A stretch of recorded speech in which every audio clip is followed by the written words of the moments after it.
Your mental health and well-being is easy to take for granted, so it's important to check in regularly with yourself and the others around you. Almost half of us will experience mental illness in our lifetimes, and it's likely that more than 1 in 5 Australians are currently experiencing mental health condition. Put it in economic terms, mental ill health costs the Australian economy at least $60 billion in direct costs and $100 billion in indirect costs each year. To demonstrate just how significant this impact is, cancer costs Australians around $5 billion in direct costs and $2 billion in indirect costs a year. Our mental health can change how we think, feel, and act. And it can be affected by biological factors like genes or brain chemistry, life experiences such as trauma or abuse, or if you have a family history of mental health problems. Early warning signs of poor mental health can include isolation, helplessness and hopelessness, thoughts of self-harm, constant troubling thoughts, irritability, insomnia, self-medication, or even excessive sleeping.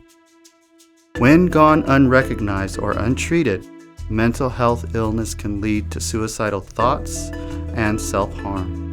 In Australia, suicide is the leading cause of death among young people aged 15 to 24, and men and Indigenous Australians have even a much higher likelihood of dying by suicide.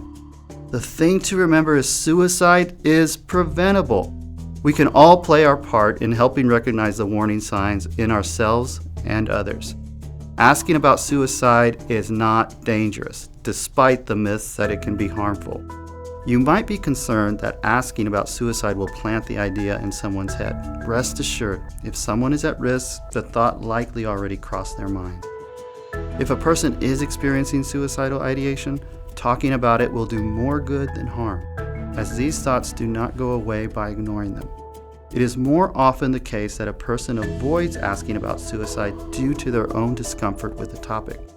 But asking will provide an opportunity for the person with poor mental health to disclose and seek more support. There are a lot of myths around suicide, including that it happens without warning. There are several verbal and behavioral warnings that you can look out for, such as signs of social withdrawal, arranging financial matters, negative verbal expressions, or uncharacteristic mood changes. When asking someone whether they are having suicidal thoughts, be an active listener and don't feel like you need to have a solution. Techniques you can use to listen actively include paraphrasing, asking open-ended questions, seeking clarification, sharing similar experience, or using affirmations like "I see," "thank you," or "I understand." It's important to remember that when you or someone you know is struggling with poor mental health, there is help available. If you or someone else is in danger, call 000 straight away. If you or someone else needs support, consider calling Beyond Blue on 1-300-2246-36 or Lifeline on 13-11-14.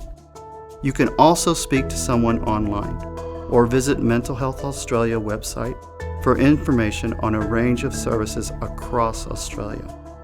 Day to day, you can also take steps to maintain good mental health and well-being. These include connecting with colleagues, friends, or other family members, helping others, doing some exercise, meditation or mindfulness, getting enough sleep, eating healthy, keeping hydrated, and having regular mental health check-ins with friends, family, or a professional.